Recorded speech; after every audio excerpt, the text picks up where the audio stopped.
A paz do Senhor, Deus abençoe seu dia. Nós vamos continuar com o estudo sobre a palavra de Deus. Hoje a gente vai para uma parte prática, né? Dando sequência ao estudo sobre a palavra. Nós já vimos, né, sobre a revelação de Deus e agora nós vamos ver como estudar a Bíblia. O que nós devemos fazer e como devemos estudar a Bíblia. Guarde no coração. Está lá em Salmo 119, 97. Quanto amo a tua lei, é a minha meditação todo dia. Pense e responda: não gosto de ler, não gosto de estudar. Como é que eu vou estudar a Bíblia? Nós vimos que a Bíblia é vitamina para o nosso corpo, né? Nós precisamos dela para nutrir o nosso crescimento espiritual. Só vai haver um crescimento espiritual e nós vamos deixar de ser meninos, né? Para nos tornarmos homens espirituais. Crescimento espiritual a partir da leitura da Bíblia, desse momento de comunhão, leitura, oração, que é um momento de comunhão com Deus. Então, nós vamos ver uma parte prática de como estudar a Bíblia, o que você deve fazer para estudar a Bíblia. Né? Primeiro ponto a gente viu aqui no primeiro versículo, né? É a minha meditação todo dia, meditar na palavra. A gente precisa ter esse hábito, seja lendo um versículo, um capítulo, e assim você vai crescendo na sua leitura, né? De um versículo para um capítulo, para uma história inteira, né? Você dando seguimento. A gente costuma orientar, se você quer ler a Bíblia toda, comece a partir de João. Não de Gênesis, né? Tem gente que quer começar do início, tudo bem, pode começar. Mas se você é novo convertido, a gente orienta que comece de João, porque a partir de João você vai ter o início, né? A revelação da criação, e dali você vai começar a partir da vida de Cristo. E lá em Gênesis você vai começar da criação, mas também vai ter muita genealogia, vai ter muitas leis que foram dadas, né? Então é uma leitura diferente. Então, a partir de João, você vai direto para uma parte prática, milagres de Jesus, né? Você vai alimentar a sua fé a partir de uma outra história. Comece a partir de João, é a nossa indicação. E daí depois você volta para Mateus, que tem o nascimento de Cristo, né? E outros milagres de Jesus também. Então você vai de João, vai dando seguimento, e ali tem a história da igreja, que hoje você daí, a partir do momento que aceita Jesus, é parte da igreja, então a sua história está ali também, e ali você vai dando seguimento, vai dando sequência, certo? A gente lê a Bíblia primeiro, um coração convertido com desejo de ler a Bíblia, a gente viu que o Espírito Santo vem e habita. E a gente viu que ele vem e ensina as revelações de Deus para nós. Então a gente tem que ter o Espírito convertido, né? A nossa vida convertida a Deus, com o desejo de fato de aprender. O segundo é o espírito de humildade, desejo de aprender. Você não vai ler a Bíblia dizendo eu sei tudo, sei de todas as coisas, só vou ler para confirmar o que eu já sei. Não, é o espírito de humildade. Se o Espírito Santo vai te ensinar e vai te mostrar, porque ele pode confrontar a sua vida, né? A nossa vida, e Deus nos confronta com o amor dele, mostra, ilumina onde está errado para que a gente possa consertar. Então, esse espírito de humildade é necessário para a leitura da Bíblia. E a terceira, começar a leitura com oração. Certo? Você ora, pede a presença do Espírito de Deus. Né? Lá em Tiago 1,5 fala: se porém algum de vós necessita de sabedoria, peça a Deus que a todos dá liberalmente. Certo? E também lá em Salmo 119, 18. Desvenda os meus olhos, o salmista, né, falando, desvenda os meus olhos para que eu contemple as maravilhas da tua lei. Essa deve ser a nossa oração. Então, a gente inicia orando, a gente vem com espírito de humildade para aprender de Deus, para aprender, não é para confrontar a existência, não é para confrontar o próprio Deus, porque na palavra de Deus tem gente que lê a Bíblia querendo encontrar os erros, mas não. A gente vê histórias de muitos cientistas que quiseram provar que Deus não existe e a conclusão foi que Deus existe, ou que eles não tinham a prova. E se eles não têm a prova contrária, então eles não chegaram até o fim da sua pesquisa, né? E muitos leem a Bíblia não com esse espírito de humildade, mas querendo encontrar alguma coisa errada. Se você quer de Deus, você vem com espírito de humildade para ler a palavra e Deus vai se revelar através da palavra.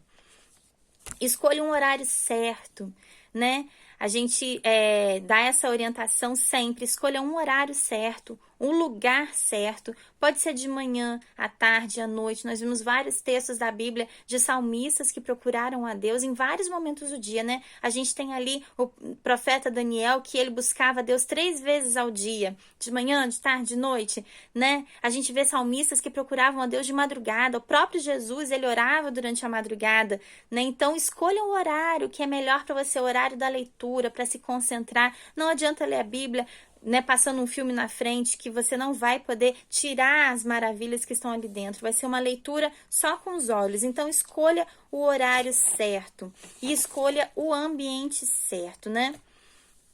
A gente vê aqui em Marcos 1,35 que fala: tendo se levantado alta madrugada, saiu, foi para um lugar deserto e ali orava. Aqui a respeito de Jesus, né? Ele tinha o hábito da oração durante a madrugada, ele buscava a Deus durante a madrugada. E a leitura da Bíblia é buscar a Deus também. Aqui Jesus orava, né? Mas nós podemos buscar a Deus. Então, escolha o seu momento. Agora a gente vem para a parte prática, né? Escolha o método certo. Nós precisamos escolher o método certo.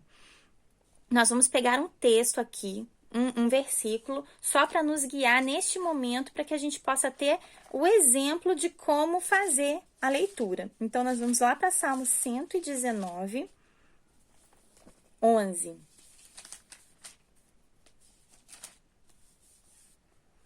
Que diz assim: escondi a tua palavra no meu coração para não pecar contra ti.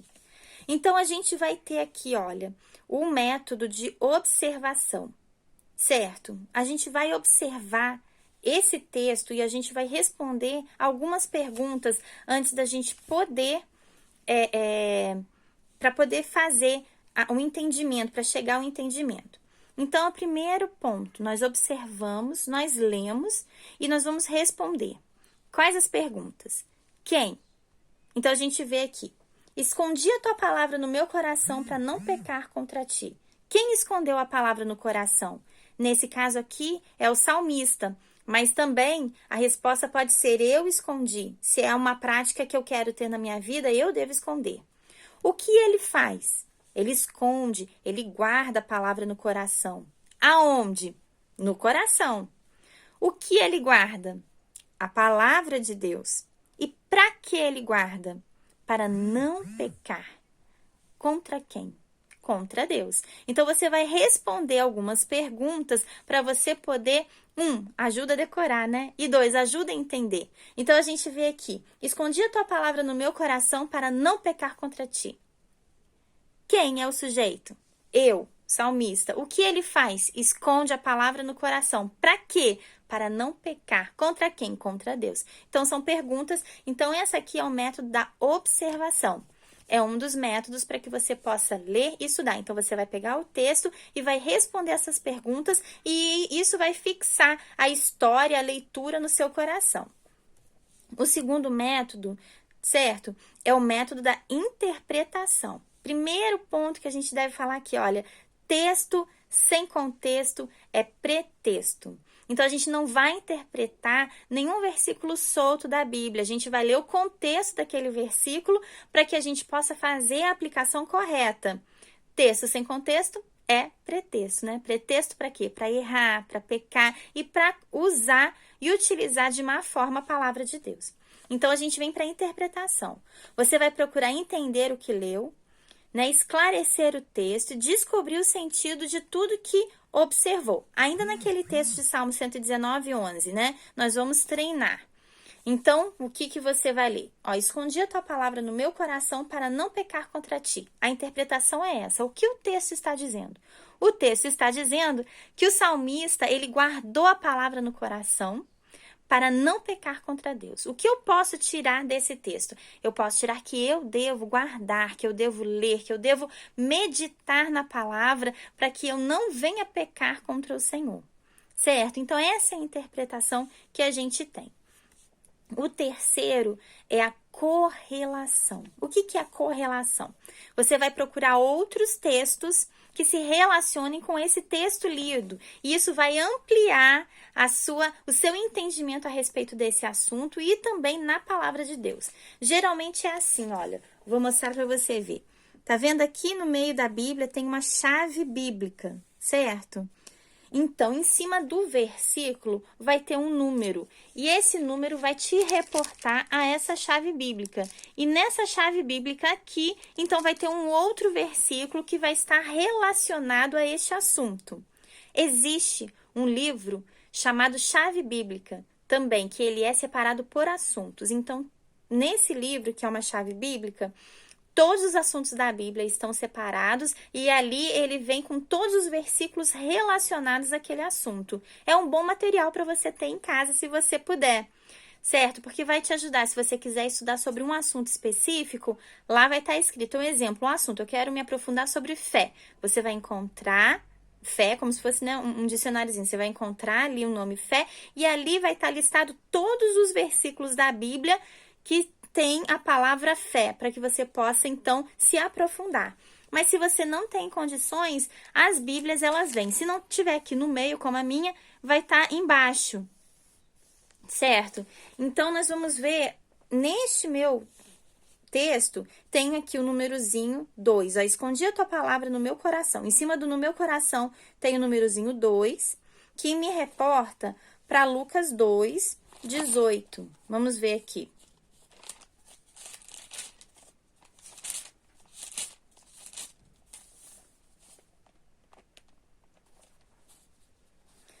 E todos os que a ouviram se admiravam do que os pastores lhe diziam. Maria, porém, guardava todas essas coisas, meditando-as em seu coração. Então, a gente vê aqui a respeito do nascimento de Cristo, é o texto, né, que fala do nascimento de Jesus, e Maria aqui é a mãe de Jesus. Então, Maria estava guardando no coração tudo que acontecia naquele momento e tudo que era falado a respeito da vinda do Messias e do que estava acontecendo. Ela guardava no coração e meditava, né, no seu coração. Então, é um texto relacionado à palavra guardar no coração. E assim como esse, se a gente desse prosseguimento, então você iria encontrar vários textos nessa chave bíblica e você ia ampliar o seu conhecimento da Bíblia e do seu estudo. Então, vamos supor que a gente estivesse estudando sobre guardar no coração a palavra de Deus. Ali a gente teria mais um texto falando. Então, o salmista guardou, né, a palavra de Deus no coração para não pecar contra Deus, e a gente vê que Maria guardava no coração tudo que ela via, tudo que ela estava passando. Então, no momento do nascimento, ela estava guardando no coração o que os pastores estavam dizendo a respeito da manifestação dos anjos, de como eles vieram anunciar a chegada de Cristo. E ela estava guardando no coração. Mais na frente, outros momentos com Cristo em que ela participava, ela guardava no coração e meditava no coração. E ali havia a revelação de Deus. Então, aqui a gente vai ampliando e o Espírito Santo vai nos guiando e nos mostrando. Certo? Então, esse texto nos ajuda a correlação nos ajuda a entender e a ampliar o assunto que nós estamos estudando. Às vezes você quer estudar só uma parábola de Jesus. Você vai estudar aquela palavra, vai meditar, vai fazer a interpretação dela, mas se você quiser ampliar, você vai procurar correlação com outros textos da palavra de Deus. E o quarto método é a aplicação. O propósito da Bíblia é mudar a nossa vida, né? É nos chegar a plena conhecimento da salvação. Então, é a mudança da nossa vida. Então, a partir desse momento, nós vamos fazer a aplicação. E como nós vamos aplicar? Algumas perguntas que a gente pode trazer para a nossa vida. Então, nesse texto, né, Salmo 119, 11, guardei a tua palavra no meu coração para não pecar contra ti. Que aplicação eu posso tirar daqui? Há algum exemplo que eu devo seguir? É a pergunta que você deve responder. Tem algum exemplo aqui que eu devo seguir? Sim. Guardar a palavra de Deus no coração.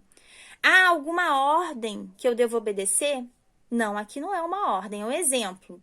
Né? A ordem seria se fosse ide. Ali tem uma ordem, né? Ide, pregai o evangelho a toda criatura. Então, esse ide é uma ordem de Deus. Aqui é um exemplo. O salmista está dizendo, e eu devo fazer isso na minha vida, guardar a palavra de Deus. Há algum erro que você deva evitar? Sim, o pecado é o erro, né? Que eu tenho que evitar. Então, eu vou guardar a palavra de Deus no meu coração para não pecar. Então, eu quero evitar o pecado, é esse o erro que eu devo evitar. Há algum pecado que você deve abandonar? Aqui não está especificado, mas você pode encontrar uma palavra do Senhor em que especifique isso, certo? Deixando toda amargura, deixando todo o rancor, olhando para o alvo, né? Tantas coisas aqui a gente deve, né?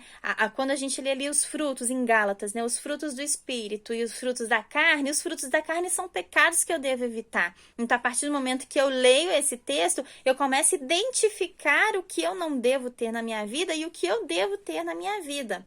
Certo? E aqui, alguma promessa de Deus para você se apropriar dela? Nesse caso, não há uma promessa específica. Mas vamos num texto que tem uma promessa, né? Honra a teu pai e a tua mãe para que se prolonguem os teus dias na terra. Então, vamos seguir essa orientação. Algum exemplo? Sim, honrar a Deus. É honrar ao pai e mãe, né? Há alguma ordem? Sim. Honra aqui tá no sentido de... É uma ordem, né? Tá lá nos 10 mandamentos. É uma ordem. Honra teu pai e tua mãe. Algum erro que eu devo evitar? Aqui não há um erro especificado. Há algum pecado que eu devo abandonar?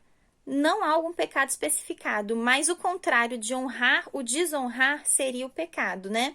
E alguma promessa? Sim. Para quê? Para que se prolongue os seus dias na terra, né? Então, a promessa é longos dias, viver longos dias. Então, eu honro o pai. É o primeiro mandamento com promessa que fala, né? Então, eu honro meu pai e minha mãe para quê? Para que se prolonguem os meus dias na terra. Tem uma promessa aqui para mim, certo? Então, esse aqui é a aplicação. Então, nós vimos aqui 4 métodos da observação. Você vai ler, vai responder, vai meditar naquela palavra. A interpretação, você vai ler o contexto para poder tirar a interpretação correta. A correlação, você vai ampliar o seu conhecimento através de outros textos da palavra de Deus relacionados àquele que você está lendo. E a aplicação é você tirar daquela palavra uma palavra para a sua vida, para você poder praticar na sua vida. Certo? Então, esses são alguns métodos, né? Métodos simples, mas para que você possa estudar, começar a estudar a palavra de Deus, né? Claro que aí a gente tem a EBD nas igrejas, a gente tem livros que nos aprofundam, tem os cursos de teologia, tudo isso que nos aprofunda, mas esses são os métodos para um início simples, mas eficaz. Amém? Que Deus abençoe seu dia.